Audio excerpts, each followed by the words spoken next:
Chakras, anyone? Do you know what chakras are? Do you know about the differences between men and women's energy bodies? And what about if you're non-binary? Lisa is going to cover this and so much more today as she helps you get acquainted with your chakra system and understand how getting anchored in your own energy body can help you start living more fully. Join us today where Lisa, who recently wrote her book, Chakra Empowerment for Women, is going to share her message about how you can access your own healing and get empowered through becoming familiar with your chakras. Join us.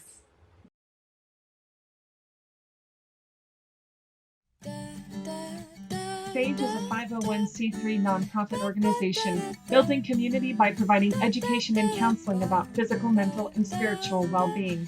We encourage all of our listeners to find their own path to what holistic wellness means to you.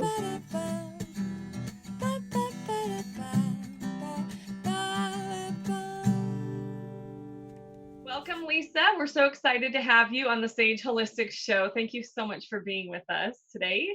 I just wanted to give you. Oh, yeah, absolutely. I'm just so excited about being introduced to you through Brandy Holloway, who has been in our office, and just so excited about what it is that you have to share. You've got quite the message, and I think it's something that is extremely valuable for our listeners. And I would just love to have you introduce yourself a little bit more and just kind of let the audience get to know you right now. Sure, yeah. Well, I am what is called an energy worker. I call myself an energy worker instead of an energy healer because as Reiki has become more popular, which a lot of people are familiar with, where you really use the hands to channel energy into someone for healing. A lot of people think of energy healing solely in those terms. So I sort of started using the term energy worker because I do more guided work with people, a lot of inner meditative, contemplative, releasing energies in the body and the subtle body, feeling them and empowering the chakras or the primary energy centers. So I call myself an energy worker. I'm also a meditation teacher. I'm a mom to 3. And my passion is really differences in the chakras for women, women's life transits and how they can work with their chakras during those, and sexual trauma healing through the chakras. All amazing stuff. And from what I understand, you have a book that you've written that kind of covers some of these areas. You want to tell us a little bit about how you came to write this book and what this journey was for you? Through Llewellyn published work that I've done with women, both one-on-one and in workshops. And I devised over those years specific chakra activations. They're drawing on, ancient knowledge of the chakras. The chakras are thousands of years. There's chakra activation techniques thousands of years old. But I really had designed ones that were specifically designed for women's energy body and that were the most effective, I found, in the work that I was doing for women's empowerment, in particular, healing and clearing, and sexual trauma as well. Yeah. Well, that's incredible. Because I know we're really excited to have you come to our center and offer a workshop coming up in May. And I know there's a lot of things that you could talk to all of us about, but in that day, I think you're focusing on just helping people have a basic understanding of chakras and how they can utilize those in their daily living. So I know we'll have some time at the end to talk a little bit more about that. But with regard to this book, I know you call your work Women's Energetics. What is this? Is there more to that than what you were talking before about being an energy worker? Maybe you can explain that a little bit more. Yeah. Well, so the chakras are the main energy centers in our body, and there's a few different mappings, but the most common one that most people in the West are familiar with is a 7 chakra mapping, 7 main chakras extending from the tailbone to the crown of the head, energy centers that you can focus on meditatively, you can work with through healing techniques, all of this kind of stuff. And women's energetics is just really focusing on the differences between men's and women's chakra systems or energy bodies. And just like our physical bodies, a lot of our anatomy is the same, but there are key differences in the way a woman's chakra system functions, particularly in the first and second chakras, also where our bodies are the most different between men and women in those lower chakras. And it has a lot of implications for us. So women's energetics is just really focused on how are men's and women's energy bodies different and how might women work with them? What are specific chakra techniques that are the most valuable to them? And I always like to say that it's not completely binary, just masculine, feminine body, masculine energy body, feminine energy body, because we have a growing number of people that identify as trans or pangender. And so you can really think of it as a spectrum and find yourself on the spectrum. Experiment with different techniques and find yourself on the spectrum from a chakra perspective. Oh, I can appreciate that. And I am really glad that you open it up like that, because I think it makes a lot more sense. I wonder what there is that like as an example of these techniques when you're talking about different techniques that can be utilized, maybe giving our listeners a little tidbit of what that means. Yeah. Well, the main techniques that I work with are guided, meaning you're visualizing in your body a certain color and symbol, perhaps in a chakra, a certain visual. And then you're also doing perhaps breathing techniques, affirmations or words, maybe even using memory to activate the energies of a particular chakra or release blocks to that chakra. That's the main way I work. So what I'm focused on is offering multiple doorways in. So in the chakra activations that I'm laying out, I offer a visual way to connect with the chakras, a affirmation. You can connect with words or statements that relate to the energies of that chakras. You can connect to a memory that relates to when that chakra would have been empowered. And you can relate physically in the body, because everybody finds a different doorway into the chakras. So there's other ways that I don't include, like working with crystals or music or tones that people can activate with. But I find that for emotional healing work, which is my main way that I work with the chakras, that these approaches are the most helpful. That's incredible. And it's very reminiscent of, like, as I'm a licensed marriage and family therapist myself, and I just think it's awesome to incorporate and see these things from a different lens in the same way that we see it through, psychological lens as well. Yeah, that's the thing. For me, the chakras are really our entire energy body is an interface between our physical body, our psyche, and our spirit. And chakra work developed both within energy medicine traditions that were focused more on the body level of the chakras, and within spiritual traditions that were focused more on personal transformation. So there's this middle ground with the chakras where you kind of can work both levels, both somatically in the body and in terms of psychological functions. And I find that's where it's the most interesting, and in Chakra Empowerment for Women, I try to focus on both. What are the differences related to both the physical body and our cycles, like menstruation and pregnancy and menopause? And then what are the emotional issues or emotional conditioning that women are the most impacted by? And how might they work with the chakras to, transform that, heal that, let go of anything that's limiting them? Yeah. So, I mean, I heard you saying something about the empowerment part. Obviously, that's part of what you're doing, but I imagine that there's also the other side of that where you're releasing and letting go of some of the pain or the trauma. So is it like that, the way you work with it? Is it twofold, where you've got Exactly. releasing and then kind of the empowering?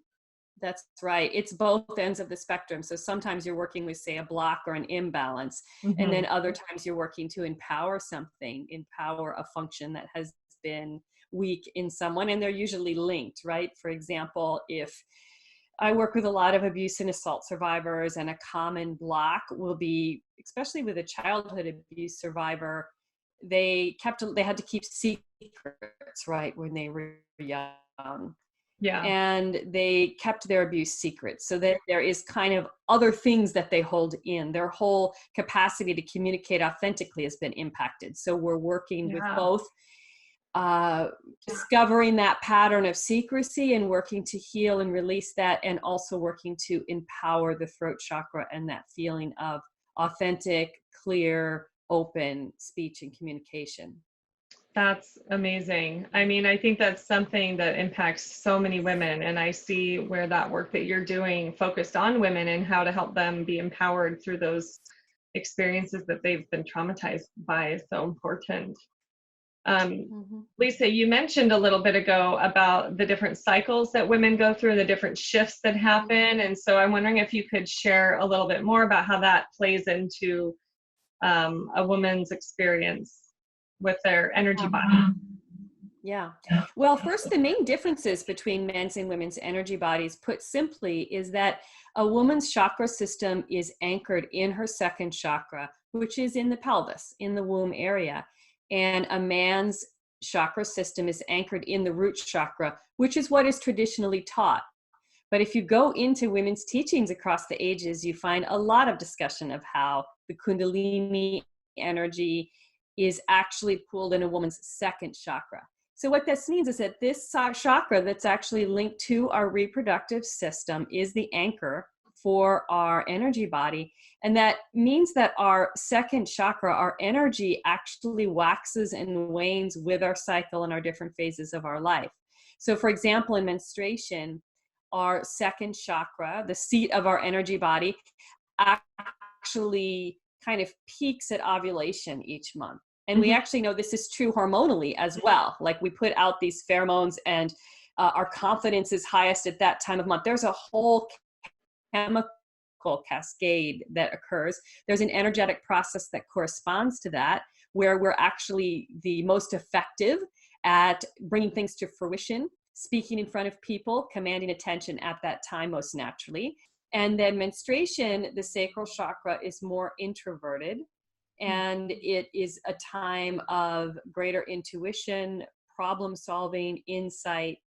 And even if a woman can't organize her life around that, if she can become more aware of those cycles, she can utilize them, right? She can utilize that inward facing phase to see things, to make decisions, or see things she needs to see clearly in her life, and also focus more on energetic boundaries, realizing that she's particularly sensitive at that time. So there's an energetic component, and there's steps that you can take to kind of maximize your ability to work with this cycle, as opposed to it just happening to you. That's so interesting and valuable information that you stand along women and help them learn. I'm curious more about how there is that difference. I know you were describing between the men's and women's energy systems and how the men's is seated in the root chakra. For our male listeners, or those who identify as male, or on that continuum, kind of more towards that masculine energy, what would you say would be some feedback for them? Well, so in general, and we all have all the chakras, so we all need to work with all of them. But the root chakra is about stability, grounding, and security, and a connection to the material and physical body. So what that means, though, is that because a man's energy is anchored there, the risk of that is becoming too rigid or too unchangeable. The word is escaping me that I'm looking for besides rigid, but of being too static. Too static. And so for men, the challenge is bringing the energy up and incorporating that second chakra energy in particular, which is very fluid. For women, the challenge is anchoring that naturally fluid energy and with a strong base, and also boundaries. The root chakra is also the foundation for our energetic boundaries. So a man's energy body doesn't tend to be as absorbent of energies around them. They're not naturally as empathic as women. So they actually need to work on developing that empathic and fluidity energetically so that they don't become too static. That's their path to personal growth. And a woman needs to focus on boundaries and stabilizing their energy body, and on distinguishing what emotions that they're feeling are their own versus others, because there is such a natural tendency to take on others' emotions. Yeah, no, that's really helpful how you spell that out. And I just also would love to hear you speak a little bit more too about that continuum part, for our listeners who are, LGBTQ, or in that, maybe, same-sex relationship, or, just different experiences that people are having. It doesn't really matter about gender so much as energy. Maybe you could speak a little bit more to that. Yeah.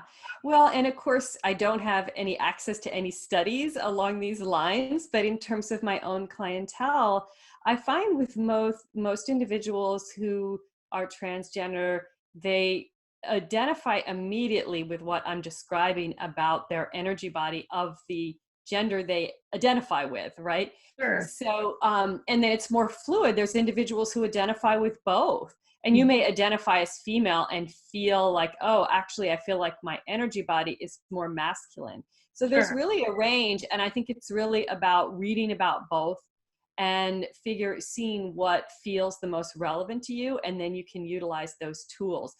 And really we're all trying to manifest both. Yeah. Chakras are, I don't even really like to talk in these terms of masculine and feminine. And maybe there will come a point in history where we're so balanced in our approach to these energies that we're not labeling them that way anymore. And we're just integrating all of the different human energies and emotions. We're all integrating all of them. Right now, we've sort of divided them up by gender. So we have to talk in these terms so that we each have a pathway into balance to owning those energies that we might have actually been conditioned to not express or own because of our gender. Sure. Yeah. So I guess it's more so because of the times that we live in, but not necessarily the most helpful approach, and looking at it in more of an integrative way when Mhm. you're looking at just understanding where you're feeling the best with regard to your energy, and where your energy is seated, Yeah, regardless of gender, and yeah. what to do to bring those into balance. That's really what I'm hearing from you. Yeah, we're in a transition phase, I would say, in history. And I have three kids, two of which are boy girl, 13-year-old twins. So I've really seen this play out, that even in a community, and my husband and I considering ourselves progressive parents, the level of gender conditioning, particularly when it comes to emotions, that they Mm. are still subject to culturally, and Yeah. how that impacts their energy body. So when we're really talking about these root and second chakra, we're talking about relationship to body with the root chakra and relationship to emotions with the second chakra. And women have so many issues with the body, and men have so many issues with emotions. And the chakras and looking at this spectrum is one tool for trying to help us all come into balance in both of those areas. Yeah.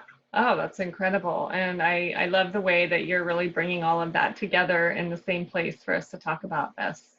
Yeah. Um, yeah. So you've talked a lot about the subtle body, and I just wanted to make sure that maybe you can share kind of what that means, the subtle body, for some of our listeners who might not know what that is. Yeah. Well, I use the word energy body and subtle body interchangeably.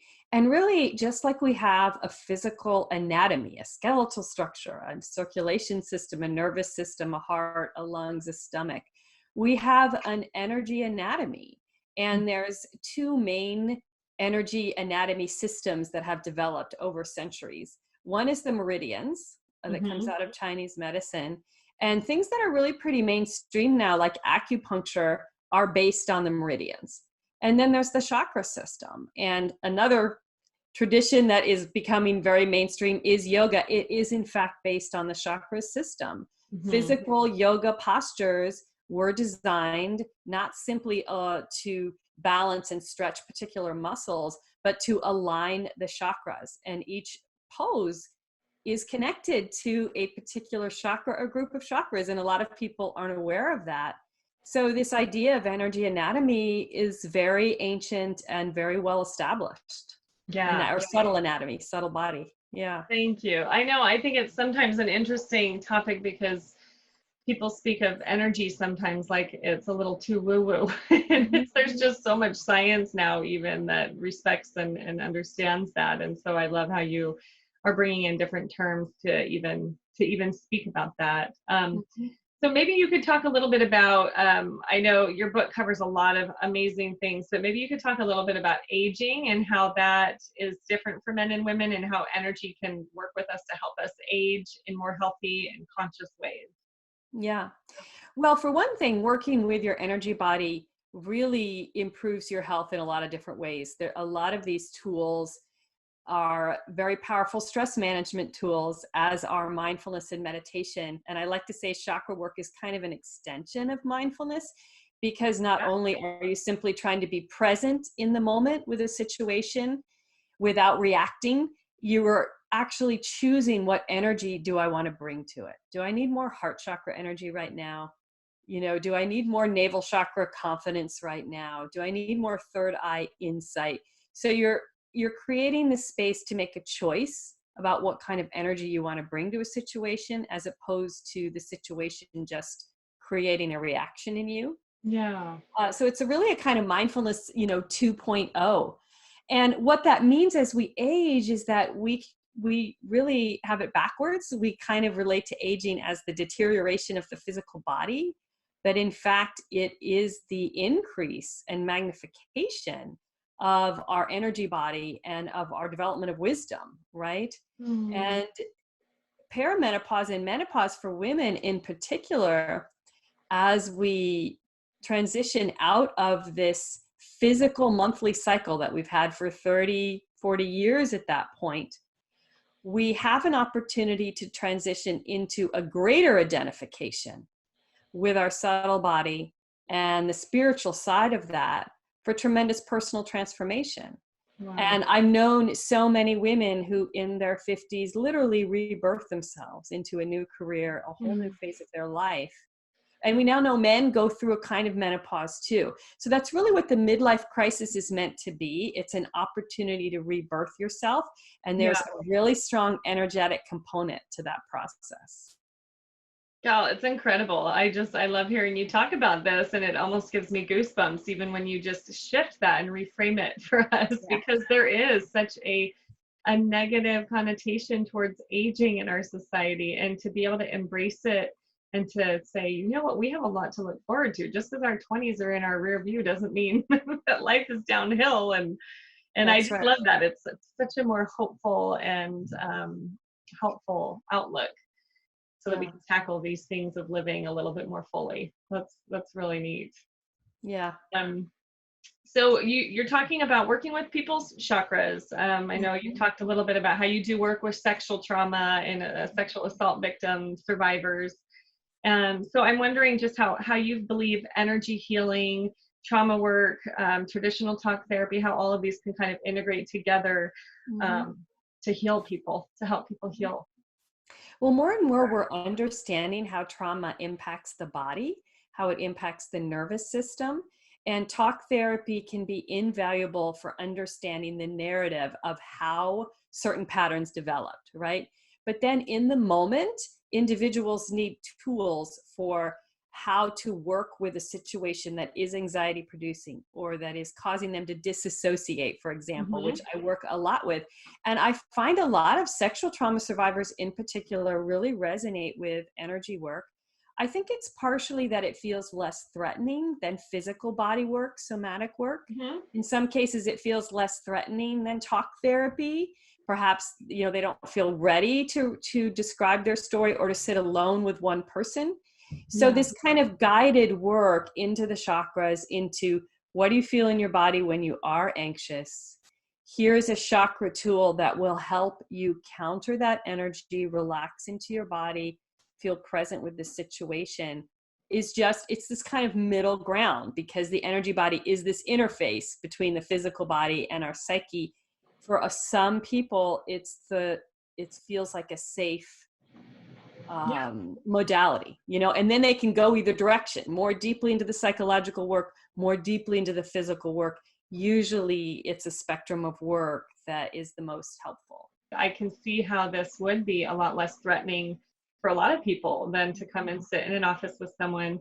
And by no means is it, requirement to talk about the trauma, but we are there to work on that. And that can be really intimidating for some people. But I think there's just a lot of beauty in the metaphor around the chakra as well, the symbolism and how open the definitions are, or the symbolism, about like feeling confident or empowered. You said your navel chakra or the sacral chakra, these different things that they mean, but you can take that meaning and it can be created as a very personal thing for each individual. and what they're experiencing at that time. So I see how really powerful that is and helpful Yeah. in integrating that. Yeah, and I think that symbolic example that you gave, I think that's really an example of how the chakras don't have to be woo woo. You Mhm. don't have to be like, oh, I'm not feeling waves of energy in a particular, chakra. It doesn't have to be like that. It can be a helpful framework for looking at what parts of your psyche you're connected to and what parts you aren't. Yeah. Right. And that's another way to look at it. And for a lot of sexual abuse survivors in particular, again, it comes back to that foundation, the root chakra and the sacral chakra. They feel disconnected Yeah. from the psychological and physical functions associated with those chakras. And working with those chakras becomes this gentle path to feeling more embodied. Yeah. Yeah. Yeah. Do you typically do your work individually or in community with other women, or how does that work on your end? I offer both. And I also offer Zoom and phone work. And so, guided work by phone is often the modality of choice for sexual trauma survivors. And again, I think it's that sense that it is non-threatening. It's a non-threatening introduction. And sometimes Yeah. then that is a gateway into a group class Sure. or into therapy or whatever is, appropriate for them. Yeah, and I think there's also more control. They feel more control around how far they need to go or not go in their healing journey, and when they're ready for it to happen. Yeah, exactly. But yeah, I do think there's so many different ways up the mountain for healing. And just I love how we can come together and as holistic practitioners support each other, and everyone having the same goal in mind of helping that person heal. But it takes Exactly. more than just one person to do that, and that's okay. Yeah, and it's a very individual journey. I think the other thing with trauma survivors is a lot of times they'll try something, and when it doesn't work, they internalize this idea that they are permanently damaged and nothing can help them, right? And it's really a matter of continuing to experiment with what modality and what support system works for you. And it's very individual for each person. Yeah, I know it can be quite discouraging, to get the courage to approach this very painful place, and then when there is an experience of something that doesn't work, I know that can feel like, this doesn't work at all, like kind of the Yeah. all or nothing black and white thinking. And yeah, it does take reapproaching and reapproaching. It's painful, but being able to find these little places where you can trust, and starting with yourself too, which is what your work is really aimed at, is helping them learn to trust their own energy body, and Yeah. how to get in touch with that. Um, Yeah. but did you have something else you wanted to say about that? Well, I was just going to say that's really the most important thing to me. I mean, I love working with people and teaching, but really the reason I wrote the book is that I really do believe in people's capacity to do a lot of this work themselves more than they realize. Yeah. And there's so many individuals who do not have access Mhm. to support, to healers, etc. And so they can do a lot themselves. If when they tap into this inner power. So it's really about that individual empowerment piece of it. Yeah, trusting themselves, absolutely. Yeah. You mentioned something earlier that I wanted to circle back on about dissociation. I mean, I know in trauma work for me that comes up a lot, and getting grounded and all sorts of different techniques around that. But you mentioned spiritual dissociation, so I'm curious about that. What would you share about that in the context of like energy body trauma reactions and such? Well, on an energy body level, disassociation, I use it to mean someone really is like loves to live in their upper chakras, and they're not connected in general to that root, sacral, or navel chakra and those functions. And it's interesting because I work in a field, chakras, that is considered somewhat woo-woo, or I get a lot of people who are deeply spiritual, right? And they've studied with many spiritual teachers, they've gone to many spiritual workshops, they've done past life transits, and they've done astral work, and they've done angel work. But at a certain point, that work, instead of facilitating greater embodiment and presence and functional relationships in their life, it's actually serving as another form of disassociation. It Oh, has yeah. stopped being helpful and started becoming imaginal, right?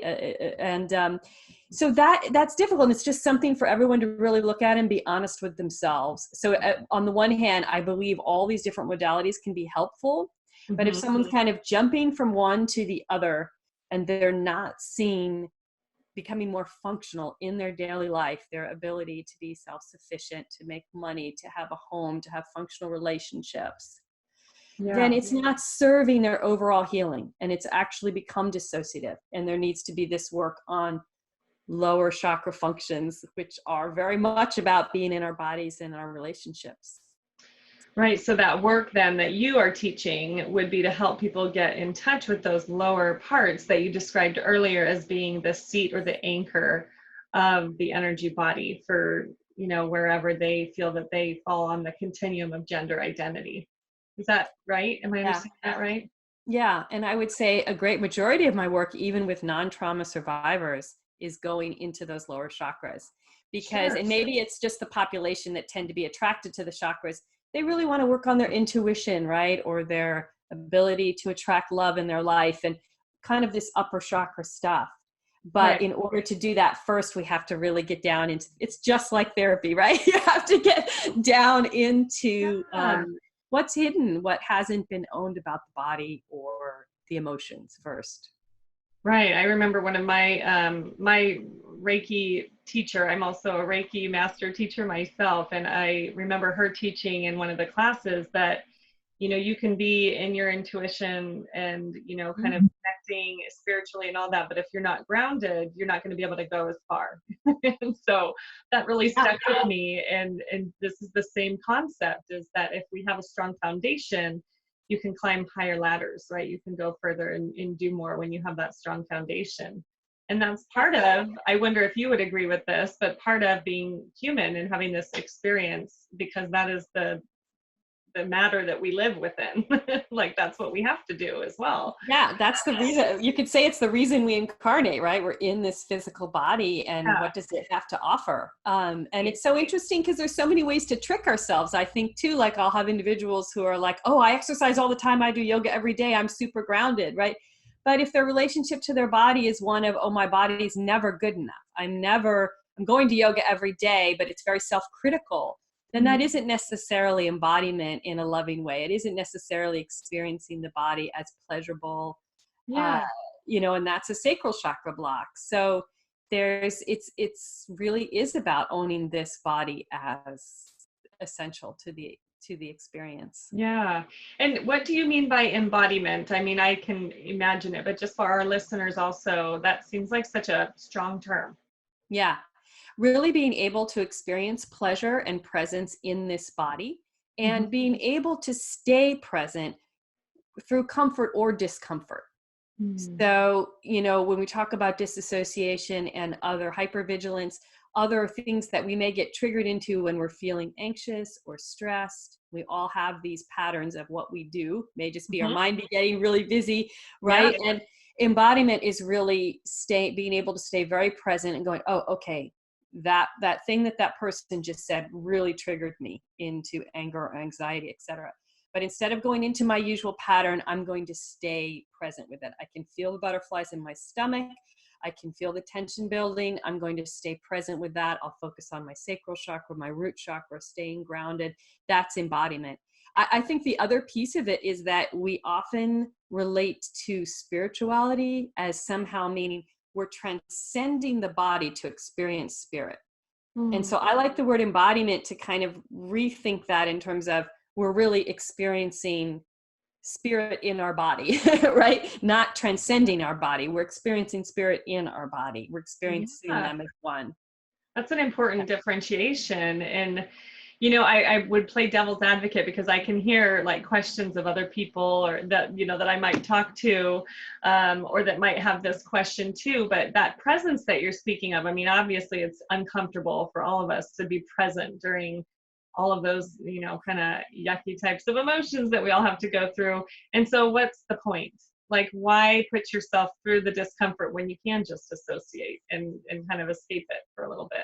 Yeah. Well, and escaping plays its role, and often it helps us get through a situation that Yeah. we can't really handle till later. So, but the being present means that we can choose our response. We're not just triggered into an unconscious reactionary response. We don't end up getting in that argument out of anger when the anger was really hurt, and instead we're able to say, that really hurt me, right? And then that changes the conversation or the dynamic. Maybe not always, because it depends on the other person too. But Yeah. you're able to, choose a response that is related to the outcome that you want, as opposed to just reacting and then dealing with the aftermath. Yes. Yeah, thanks for answering that. And I think you just have so much wisdom. I so appreciate your time today in answering these questions. And I wanted to ask you one last thing. Is there anything else that I didn't ask, or something that you've been wanting to say today on this episode? Any last words?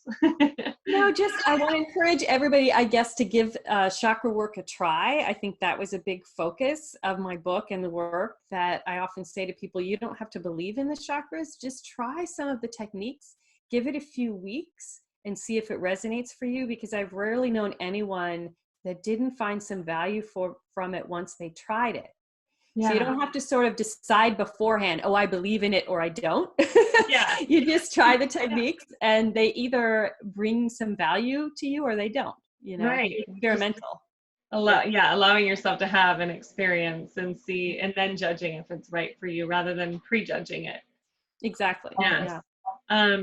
Well, we are so excited to be having you at Sage Holistic Health and Wellness Center. I'll give the details on that in the show notes, but just for our listeners right now, that's going to be just in time for Mother's Day weekend on May 9th. The class is called Chakra Basics for Daily Living. Lisa, do you want to tell them a little bit about what you plan to cover in that class? Yeah, I will really introduce individuals to the chakras that aren't familiar with them, and then really focus on how you can use the chakras in daily life. And that'll be relevant to anyone, even someone who's familiar with the chakras. So for example, you're going into a job interview. What energy do you need? You're going to have a conversation, a difficult conversation with a loved one. What do you need? How do you boost your immune system through the chakras, right? How do you're going to Disney World and you usually get wiped out in crowds? How can you activate an energetic boundary that helps you? So I'm really going to try to focus on those everyday things. And I'll weave in a little bit of the differences between women's and men's energy bodies within the context of daily living as well. That's wonderful. And would you say that were able to come to this as well, or would you say this class is specifically for women? I think both men and women can come. My book obviously is called Chakra Empowerment for Women, so it's Right. a little heavy on that side of things. But a lot of this daily stuff is really relevant to both men and women.